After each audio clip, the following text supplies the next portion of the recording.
I have been dating my girlfriend Eliza for 3 years, and I'm pretty sure her wealthy parents are actively trying to sabotage my life and drive me away from their daughter.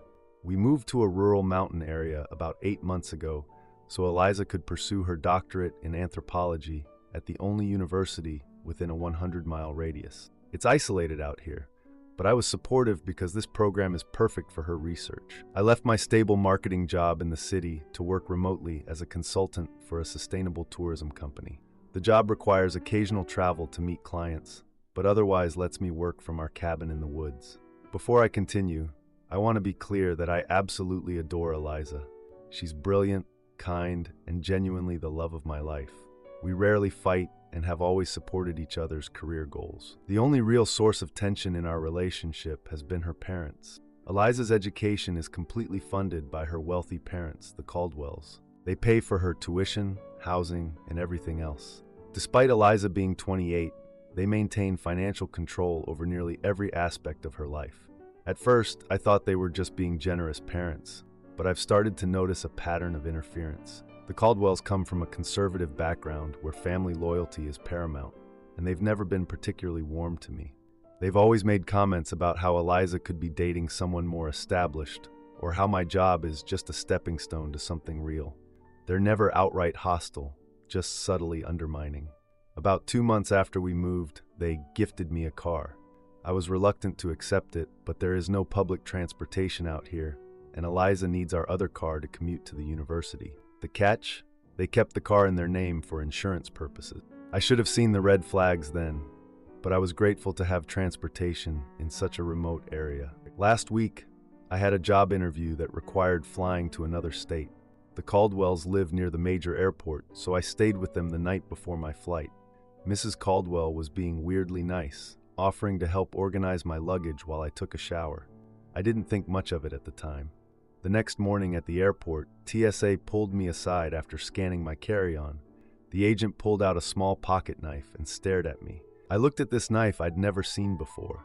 The TSA agent looked skeptical when I said that I had no idea how it got there. Other travelers stared at me.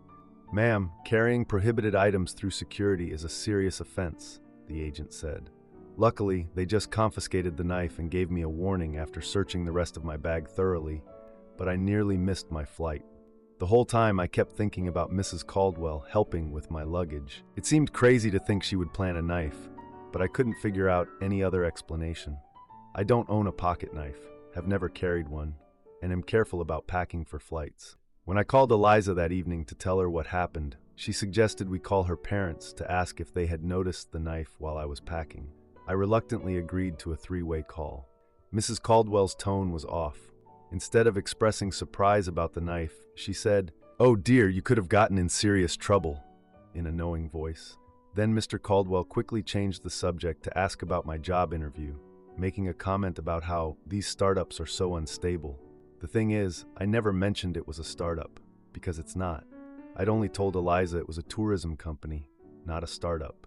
So, either Eliza told them details I hadn't shared with her, or they'd been doing some digging into my potential employer. After the call, I asked Eliza if she thought her parents might have deliberately planted the knife. She dismissed it as paranoia, but she looked uncomfortable. She's always been defensive about her parents, but lately I've noticed cracks in that defense. That same evening, I discovered that the car's registration renewal was being delayed because the Caldwells keep forgetting to sign the necessary paperwork.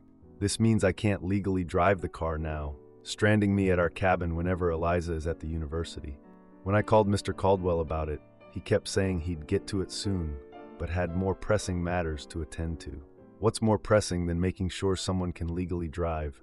I lay awake that whole night, wondering if the knife incident was deliberate sabotage. Was the car truly a gift, or just another method of control?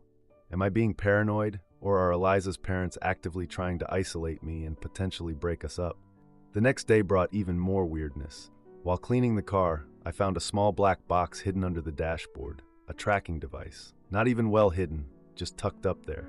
When I texted Mrs. Caldwell about it, she casually admitted to it, claiming it was for insurance purposes, since the car remained in their name.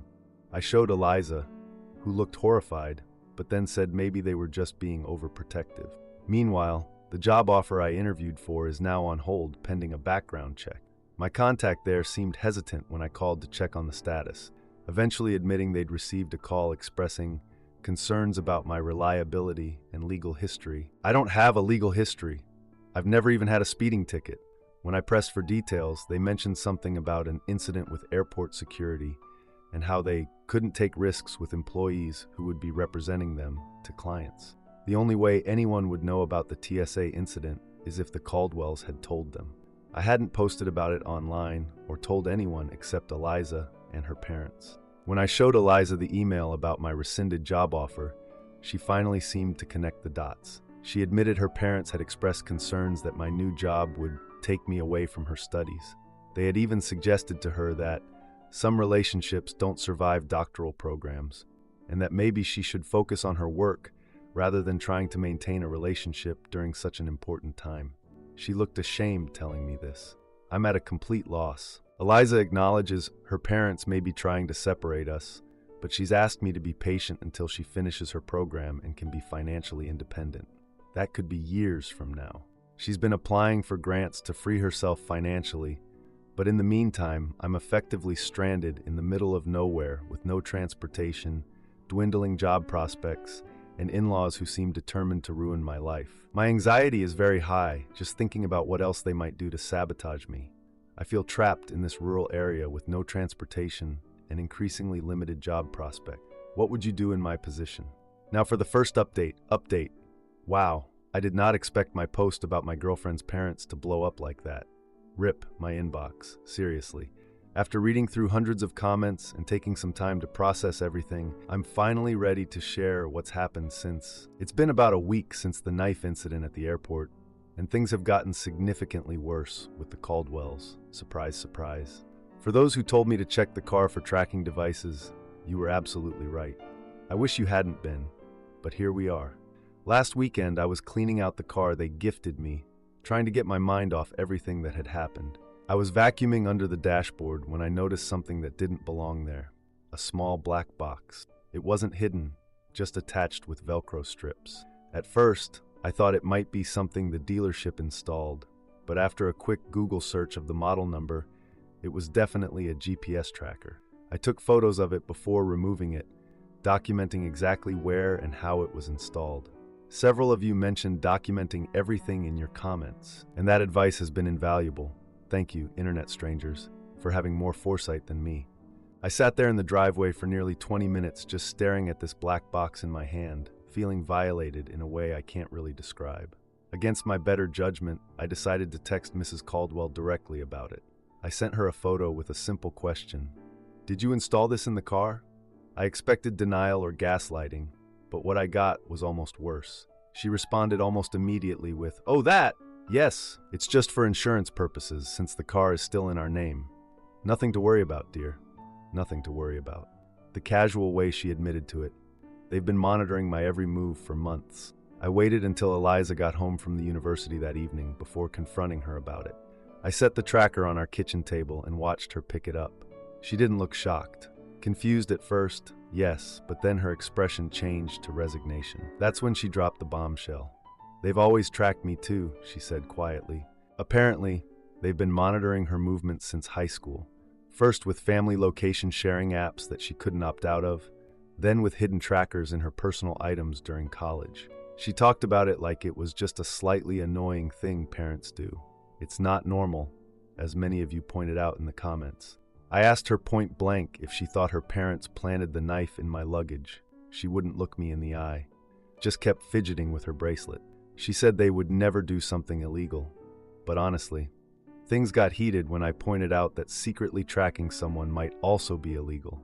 She immediately went into defense mode about her parents' good intentions and how they just worry too much because they love her. It's the same pattern I've seen over and over.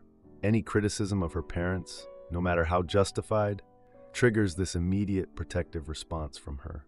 Years of conditioning are hard to break, I guess. I laid out the entire pattern for her. The knife incident, the tracker, the deliberately delayed car registration, still not resolved by the way, the subtle comments undermining my career choices. When presented with everything all at once, she finally cracked a little. She admitted her parents had expressed concerns about my new job potentially taking me away from her studies, and had suggested that some relationships don't survive doctoral programs. To those who commented that the parents were trying to isolate and separate us, you were spot on. Give yourselves a gold star for excellent deduction skills. But wait, it gets better. The next morning, I received an email notification that made absolutely no sense. The job offer I interviewed for, the one I was so excited about, had been rescinded due to concerns raised during the background check.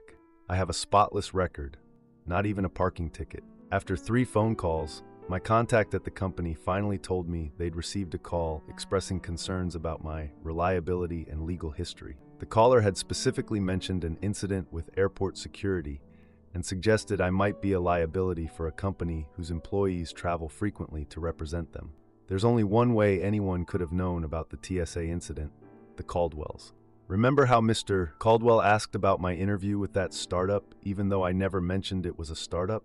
He must have done his research, found out who I was interviewing with, and then called them directly to sabotage my chances. When I showed Eliza the email, this was direct interference that couldn't be explained away as overprotective parenting or good intentions. Someone had deliberately called to tank my job opportunity, isolating me further in this area where I now have 1. No legal transportation, thanks to the registration issues. 2. No job prospects, thanks to the sabotaged opportunity. 3. No nearby friends or support system. We moved here for Eliza's program. I could see the conflict on Eliza's as she read the email.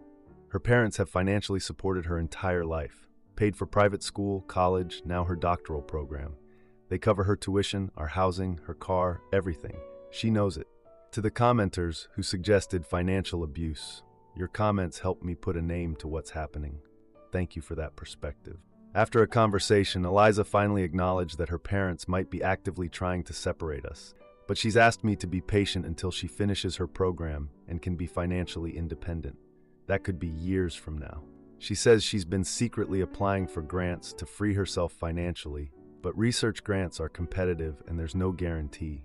So now I'm in an impossible situation. My job prospects have been impacted, and my girlfriend's parents are actively working to destroy my life while she asks me to just be patient with their sabotage. I've started applying for remote jobs that don't require travel or background checks, but the job market is tight right now, as many of you who suggested I just get a new job might not fully appreciate. I'm looking into rideshare services for transportation, but in this area, they're practically non-existent. I've considered calling the police about the tracker, but without concrete proof of who installed it, I'm not sure it would help.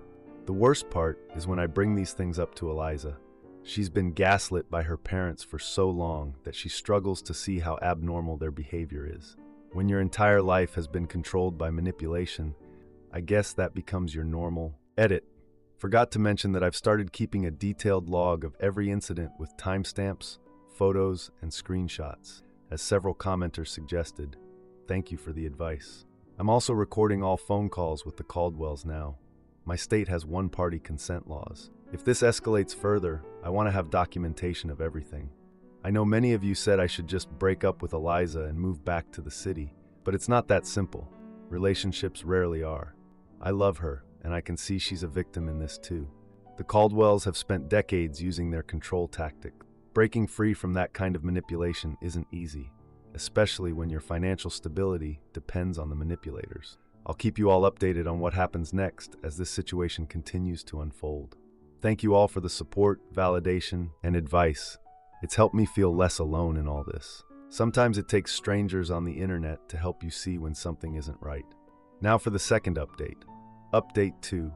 Well, it's been 2 weeks since my last post. First of all, thank you to everyone who commented with advice and support. I've been reading everything, even though I haven't had time to respond. 2 weeks after discovering the tracker, the Caldwells invited us to their annual family gathering, which coincided with Eliza's birthday. When I say invited, I mean Mrs. Caldwell called Eliza and announced we would be attending. No questions asked. I immediately told Eliza I had zero interest in spending time with her parents after everything they'd done, but she insisted we had to go. My entire extended family will be there, she explained. If we don't show up, it'll only make everything worse. She went on to explain that in her family's conservative Hindu background, skipping family gatherings is considered deeply disrespectful. What made this extra complicated is that Eliza's doctoral research is partially based on her ancestral community's cultural practices. These aren't just her parents, they're connected to her academic work. So refusing to attend would not only cause family drama, but potentially impact her research relationships too. I reluctantly agreed to go, even though the car registration issue remained unresolved. This meant I was completely dependent on Eliza for transportation. The gathering was at their suburban home. From the moment we arrived, I noticed Mrs. Caldwell pulling various family members aside for conversations, after which they'd all give me concerned looks. During dinner, her uncle mentioned hearing about my trouble with security at the airport. I nearly choked on my food. The way he said it made it sound like I'd tried to hijack the plane rather than having a planted pocket knife discovered in my bag. That must have been terrifying, he continued. Were there any consequences? It was clear he was fishing for criminal charges. I started explaining what actually happened, but before I could get 3 sentences in, Mrs. Caldwell appeared behind us. She placed her hand on my shoulder. "We all make mistakes, dear. No need to justify yourself," she said. She then changed the subject, effectively cutting off my explanation. I could see from the looks around the table that I'd been branded as some kind of security risk. After dinner, I escaped to the kitchen to get some air. I was loading my plate into the dishwasher when Mr. Caldwell cornered me. His approach was casual conversation about the weather, asking about my job search, but I could tell he was working up to something. "Such a shame about that opportunity falling through," he said. "I happen to know a few people at that tourism company. Small world, isn't it?" The way he said it confirmed everything I'd suspected. "Maybe you should consider moving back to the city," he continued. "Eliza needs to focus on her studies, and long-distance relationships can be so much more manageable." I asked if he called the company to sabotage my job offer. His expression changed instantly. Then he laughed loudly and called me paranoid. I'd had enough. I found Eliza in the living room talking with her cousins and told her we needed to leave immediately. She tried to protest, but reluctantly said her goodbyes. The drive home was tense. "Your dad basically admitted to tanking my job offer," I told her once we were on the highway. "He cornered me in the kitchen and practically bragged about knowing people at the company." Eliza gripped the steering wheel tighter. "You're twisting his words. Dad wouldn't do that." "Are you serious right now? The man suggested I move back to the city while making sure I can't legally drive anywhere. How are you not seeing this pattern?" "You don't understand our family dynamics," she said. "There are cultural expectations don't include sabotaging someone's career or tracking their movements without consent," I interrupted.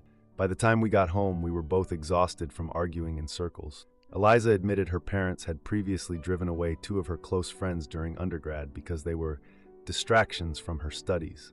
"They've always been controlling," she confessed, "but they genuinely believe they're doing what's best for me. They sacrificed everything to immigrate here and give me opportunities." "That doesn't give them the right to control your life," I said. "Or mine."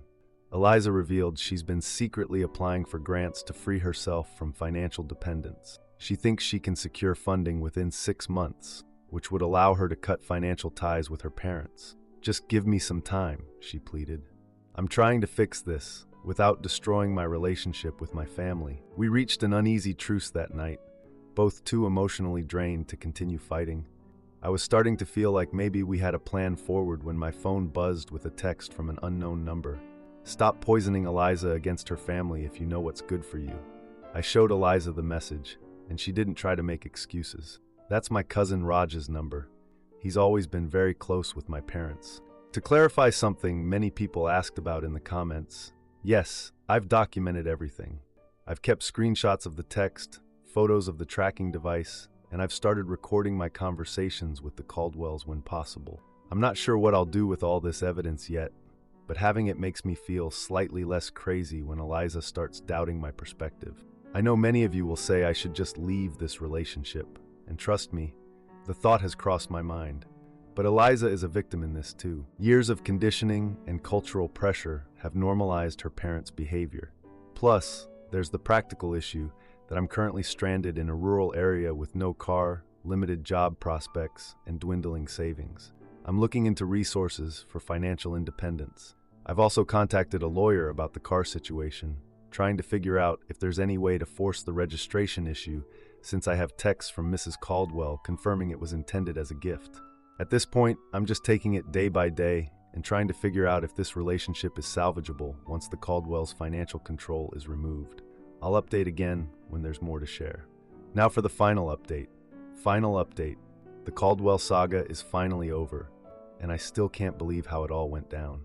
First off, huge thanks to everyone who's been following and offering advice. Your support kept me sane through the darkest moments. It's been about a week since my last post about the family gathering disaster. 3 days after that night, I was checking my email when I noticed something strange in my sent folder. Forwarded messages I definitely didn't send. All of them were correspondence with potential employers I'd been in touch with over the past month. I'm not particularly tech-savvy, but I remembered comments suggesting I check login activity. Thanks for that tip, seriously. What I found made my stomach drop. Someone had accessed my account from an unfamiliar IP address multiple times. After some frantic Googling on how to trace it, the IP led straight back to the Caldwell's home network. Surprise, surprise. By this point, the temporary registration for my car had expired, meaning I was completely stranded at our rural home without transportation. Eliza had been spending most days at the university lately, supposedly working on grant applications, though part of me wondered if she was just avoiding the growing tension between us. Can't say I'd blame her. I spent that morning documenting everything. Screenshots of email logs, photos of the tracking device, saved texts from Eliza's cousin, and recordings of my conversations with the Caldwells. Having evidence made me feel slightly less crazy when everyone kept gaslighting me. Around noon, I heard tires on our driveway. When I peeked out the window, Mr. and Mrs. Caldwell were stepping out of their SUV, looking determined. They hadn't called or texted to say they were coming. Of course they hadn't. And Eliza wasn't home to run interference. Something in me snapped. Before they could even knock, I opened the door. I had my phone in my hand with the recording app already running. Mrs. Caldwell greeted me, claiming they were just in the area and wanted to discuss the car situation since the registration had expired. I didn't buy it for a second. That's when I decided to lay everything out. I told them I knew they had accessed my email, planted the knife in my bag, and sabotaged my job opportunity, and that I had evidence of all of it. You should have seen Mrs. Caldwell's face. She denied everything, naturally.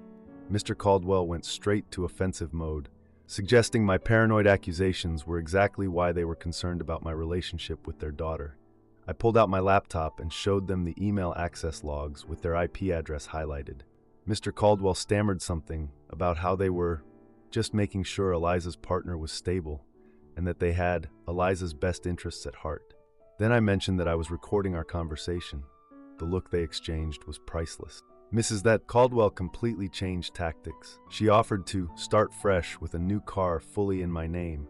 She even said she could help me find a new job through their connections if I agreed to move back to the city without Eliza. They were literally trying to bribe me to leave their daughter. I was so shocked I couldn't even respond. That's when we heard the front door open behind me. Eliza was standing there, keys in hand.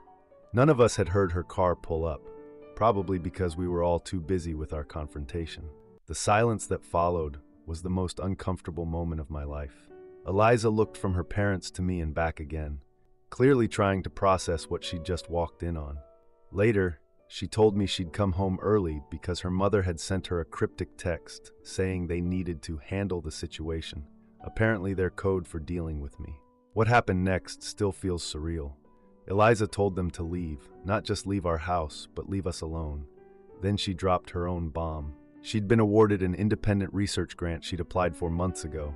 It was enough to cover her living expenses and research costs for the next 2 years. Effective immediately, she would no longer need or accept their financial support. Mr. Caldwell tried to interrupt, but Eliza held up her hand. She told them she'd heard enough to understand exactly what they'd been doing. Then she walked to the door and held it open, waiting for them to leave. They left, but not before Mrs. Caldwell made one last attempt to reason with Eliza. Eliza simply shook her head and repeated that they needed to go. Once they were gone, Eliza and I had an honest conversation. She apologized repeatedly for not believing me sooner and for letting her parents' manipulation continue for so long. We talked about everything: her fear of disappointing her family, my feelings of isolation, and what we wanted for our future. The next day, Eliza's cousin, not Raj, one of the cool ones, drove us to a dealership in the nearest town where Eliza helped me buy a used but reliable car completely in my name. No strings attached. I've also filed a police report about the email hacking and tracking device. Documenting everything really did pay off. As for the Caldwells, they've made several attempts to contact Eliza, but she's keeping her distance while she figures out what kind of relationship she wants with them going forward. Her grant money came through last week, and she's already set up her own bank account that her parents have no access to. I've got 2 job interviews lined up next week. Turns out having proof that someone sabotaged your previous opportunities helps when explaining employment gaps. Things aren't perfect, but for the first time in months, I feel like we're moving forward together instead of being manipulated apart. Edit. To clarify, since many have asked, yes, we're still together and actually stronger than before. The Caldwells' plan completely backfired. Instead of driving us apart, their actions forced us to have difficult conversations we'd been avoiding and ultimately strengthened our relationship. Eliza's starting therapy next week to work through the years of manipulation, her suggestion, not mine, and we're looking into couples counseling too. The lawyer I consulted thinks we have a solid case for harassment and computer fraud if we want to pursue legal action, but we haven't decided if that's the route we want to take yet. This chapter of my life with controlling almost in-laws is finally closed, and I couldn't be more relieved. Thank you to everyone who offered advice, support, and validation when I needed it most. You helped me stand my ground when I was ready to doubt myself.